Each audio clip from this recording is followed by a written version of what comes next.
Hey, what's going on, Taurus? Butch here. I'm going to do your 1 week read. It is a general read, so it may not resonate with everyone. It is for your Sun, Moon, Rising, and your Venus. For all you cross watchers out there, roles can be reversed. Always feel free to comment down below. I'm going to be using the Celtic Tarot, which anyone that's been with me since the start knows this is the deck I started with.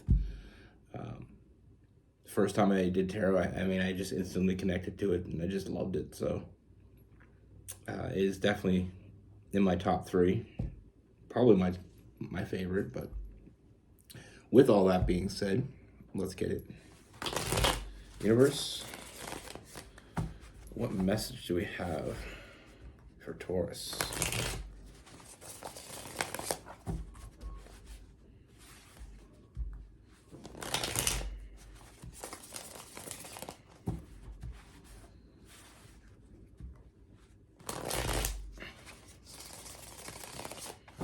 What can we see for Taurus?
All right, Taurus.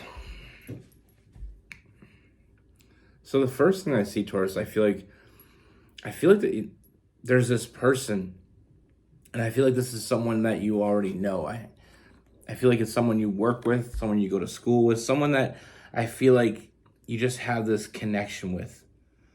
And I feel like the connection wasn't clear in the beginning, but I feel like it has developed over time. I feel like we have this power couple type energy. It's like I just feel like with this person, things are different. And they keep getting more and more. There's more and more of a connection with this person. Now,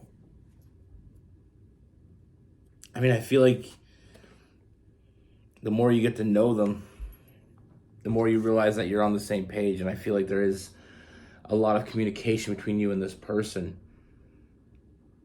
But there is something that's been stopping this from moving forward. There's something in the way. And I feel like what that is, I feel like one of you is involved with someone else. But I feel like that connection has been, for lack of a better term, toxic for a while. I feel like there's a lot of chaotic energy with that connection. Now, this could be you or them dealing with a third party. But I feel like it was more about stability. It was more about comfort. And I feel like there really is no connection with that other person. I feel like we've already walked away from that. Whether it be you or them, I feel like the love is already gone. And it was more a stability thing. Not financial stability, just more like I feel like it's sometimes things are over long before we want to admit it. Sometimes we just outgrow each other. And I feel like emotionally we've already walked away from that other connection.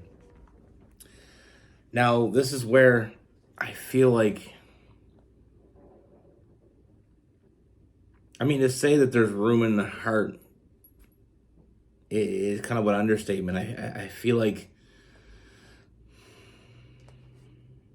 sometimes we let things go on longer than they should because it's not like there's any other option. But now, being right there and that ship finally coming in and finally meeting someone that you have that real connection with, I feel like things are starting to change, and things are going to continue to change. I mean, I feel like there's this internal struggle because you know what you want, they know what they want. Sometimes we stay with people for the wrong reasons. You know, we do it for the wrong reasons, but it's for what we think is the right reasons. You know, sometimes we have a connection with someone, or sometimes we outgrow each other. I mean, you know, and I feel like starting to see a different perspective here and realizing that you know you're not in the right place,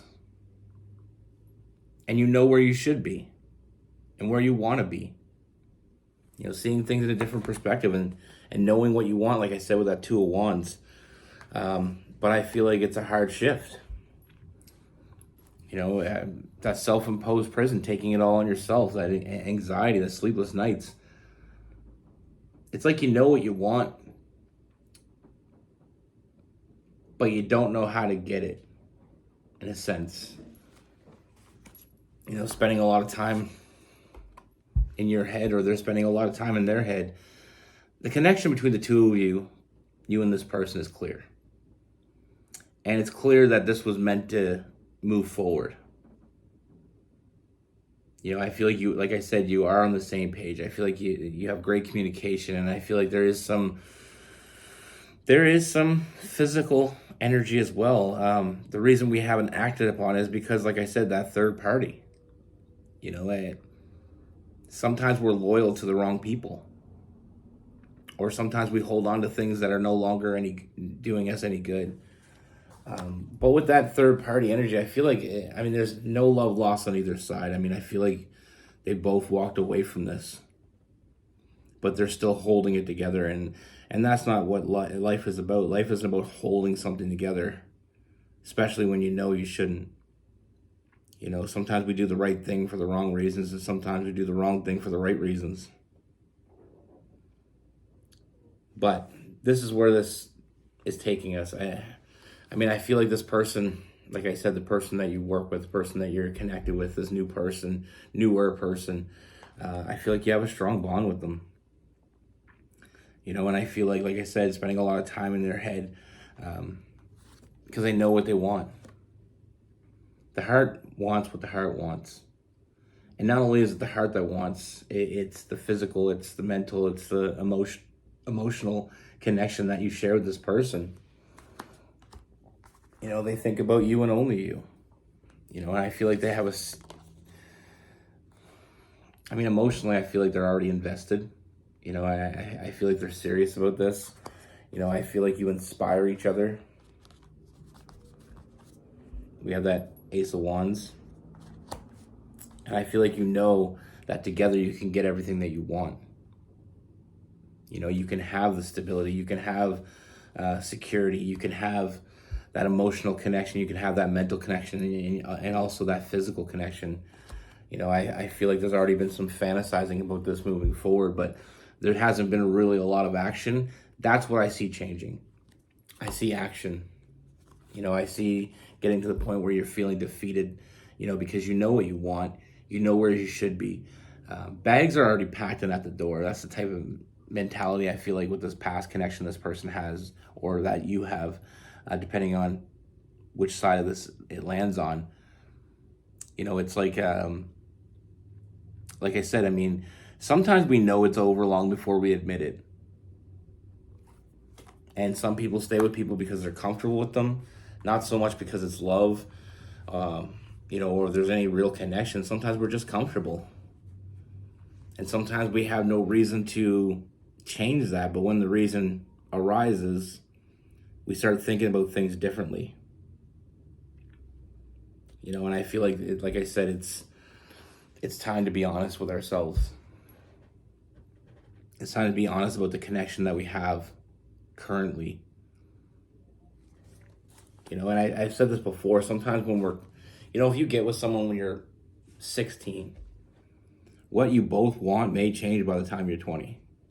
You know, you may want something different, and sometimes we evolve into each other, we evolve with each other, or we evolve apart from each other. And I feel like that's what this past connection is. It's just an evolution of separating. what you want moving forward isn't the same. And with this new person, like I said, there is a strong connection, and it's only getting stronger. I mean, we have new love. Like I said, with this, the Queen of Swords is all about being honest. Sometimes honesty is a hard reality. Sometimes we have to make choices that we don't want to make or are hard to make. Not all choices in life are going to be easy. Not all choices are going to seem that cut and dry, that black and white. I mean, there is a gray area. But I feel like the more and more connected you feel with this person, the more you realize this is where you're meant to be. And I feel like with this person, you have a strong connection. And together, like I said, you inspire each other. Together, I see something strong. This is not just a one-night stand type energy or a casual energy. I mean, I feel like there's a future here. And I feel like we'd be remiss if we just ignored it. So that's why I see these big changes. I mean, everything is changing. But I feel like it's heading in the right direction. I feel like that's why that internal struggle, that chaotic energy, all that thing, everything's telling you where you need to be. It's just a matter of taking that leap of faith, which I do see happening with the Fool. It's the beginning of the tarot. It's the beginning of, that journey. It's a new journey, and sometimes it can be scary. But like I said, I feel like with this third party energy, there's really no emotional connection anymore. I feel like one or both of them already walked away from it. Sometimes we're faced with a decision that doesn't seem like a right answer, or really doesn't seem like a good answer or a good outcome. But like I said, sometimes we just drift apart. Doesn't mean either one of you are wrong. And that chaotic energy, that anxiety, I've talked about this before. I'll talk about it in a second. With this person, we have Taurus, Capricorn, and Virgo. We have Scorpio. We have Cancer. We have Aries and Leo.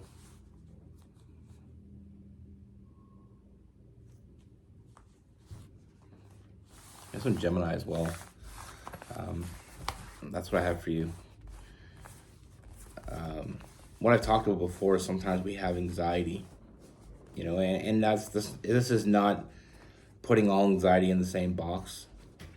But I feel like sometimes when we're in a situation we know we're not supposed to be in, we have anxiety. Anxiety kicks in. And I talked about when I used to work in the oil rigs years ago. I used to have these panic attacks. I wake up in the middle of the night, like gasping for air.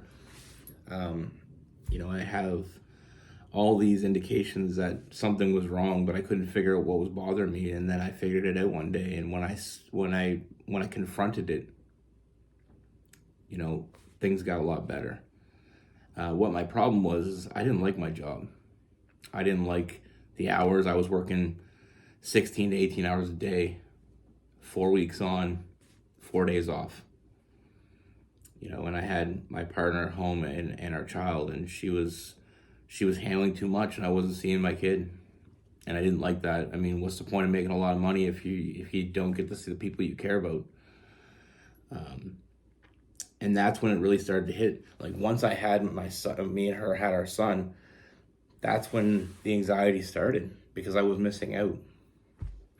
I wasn't getting to see him. When I got home, I was tired. I go to bed and I wake up early, and some days I would go 2 or 3 days without spending more than 5 minutes with him. And that just wasn't enough for me. Like, I'm all about family and I'm all about stability, but you can make good money and not have to work like that. So I think that for some people, anxiety is like a warning sign that, you're not where you want to be. Things aren't the way you want them to be.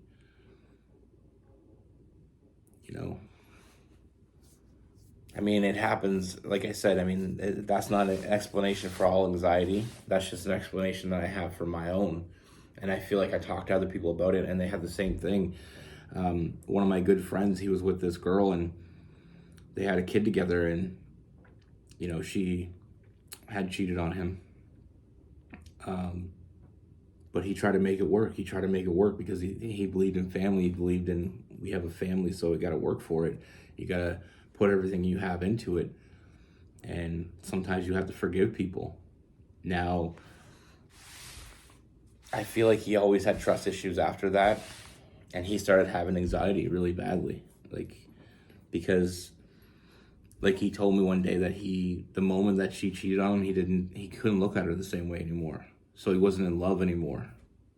So it was a relationship based on, they have a child together, they've lived together, they have a house together. And the other option was a lot of chaos. So he chose to stay. And the anxiety got worse and worse. And I talked to him about it. I'm like, listen, man, this is what I think. You know, this is my opinion.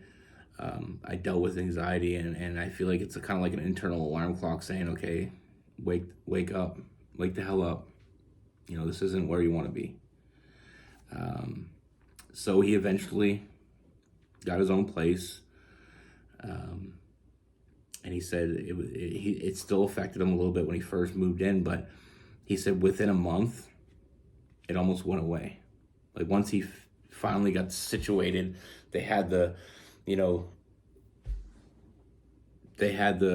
custody all kind of pretty civil. They had a civil breakup. I mean, it was pretty civil. Because sometimes it can go on for months and years. But they had that sorted out. And he said, we actually got along better not together. And the guy that she had been, cheating on him with, they got together. And he said, that was still kind of bugging me. He said, but over time, I felt a lot better and I stopped having anxiety almost altogether. He said, so you're absolutely right. And I was like, well, I'm not trying to be right. I'm just trying to help you out. And he said, but that's what it was. I knew I wasn't happy with her. I knew I don't think I could ever be happy with her. The love was lost. But he stayed trying to do the right thing. And sometimes we try to do the right thing, which is the wrong thing in the end. I don't condone or promote giving up on a relationship. But I feel like there's a point where there's really no way back. Now, like, if she would have cheated and that would have been the end of it, it would have been a one-time thing, and, maybe over time they would have figured their way back out, but he never trusted her again. And come to find out, she continued to cheat. So, and it's like that sometimes. Sometimes the cheating isn't the hardest thing to deal with. It's the trust that you lost. It's how you see that person. But now he's with another girl and he's really happy. I mean, and she's with that other guy still. So, I mean, you never want to break up a family, but sometimes you got to do what you got to do, because I honestly, in my heart of hearts, I think that would have been a really toxic relationship, and I think it would have been more detrimental to the family, to their kid. If you're fighting all the time and there's trust issues and there's arguments and there's like all these things going on and there's no love in the house, what are you bringing your child up in, But, I mean, I'm the type of person where when I'm committed, I'm committed. Loyalty is huge to me. But if you can't trust someone, trust is a hell of a thing to get back. Not saying you can't. I had one of my good friends when I was a child. He ended up sneaking behind my back and getting with one of my girlfriends. And there was probably 5-6 years where I never even talked to him. Me and him, if we seen each other, it was on. But he came to me 10 years ago and he said, you know what, man, because I was immature, I was a child, I'm going to let you know that she was hitting on me, but as your friend, I shouldn't have done anything about it, buddy, because I was young, I was, testosterone driven. And he apologized to me and it felt heartfelt. And because we were kids. I think we were 13 or 14, like we were kids. So I look back, I forgave him. And now he's still one of my good friends. And I've never had an issue with trust with him. Not one. He's been around girlfriends that I've had and never acted like that. I think he almost doubled downs on the fact that when he's around me. But, so some people, you can get the trust back. It's just a lot. It's a lot of work. But anyway, that's my stories for the day. Story time is over. Be good. Take care. Stay safe.